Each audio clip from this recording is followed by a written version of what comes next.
ঢাকায় বায়ু দূষণ রোধে ৫০টি স্থানে বায়ু বিশুদ্ধকরণ মেশিন বসানো হবে বলে জানিয়েছেন ঢাকা উত্তর সিটির প্রশাসক মোহাম্মদ এজাজ। সকালে রাজধানী গুলশানে ডিএনসিসি নগর ভবনের অডিটোরিয়ামে দূষণ মুক্ত এবং ন্যায্য নগর গঠনে নবায়নযোগ্য জ্বালানির ভূমিকা শীর্ষক একটি পলিসি ডায়ালগে তিনি আরও বলেছেন যে দূষণ রোধে অটোরিকশাগুলোতে লিথিয়াম ব্যাটারি ব্যবহার এবং একটি পরিচয়পত্রের বিপরীতে শুধুমাত্র একজনকে লাইসেন্স দেওয়া হবে। সভায় দূষণমুক্ত নগর গড়তে সুশাসন এবং জবাবদিহিতা নিশ্চিতের দাবি জানিয়েছেন এই সময় বিভিন্ন পরিবেশবাদী সংগঠনগুলো।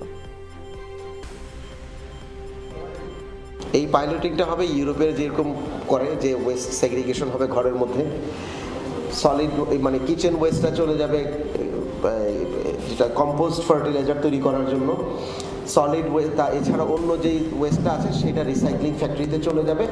এটা যদি আমরা নিয়ে আসতে পারি তাহলে ঢাকার অর্ধেক, মানে এই সিটি কর্পোরেশনের অর্ধেককে কিন্তু আমরা জাস্ট ট্রানজিশনের, রিনিউয়েবল এনার্জি, ওয়েস্ট ম্যানেজমেন্ট, যা আমরা যেই কথাই বলি না কেন, এটাকে আমরা একটা ফর্মেটে, একটা ফর্মুলাতে আমরা নিয়ে আসতে চাচ্ছি।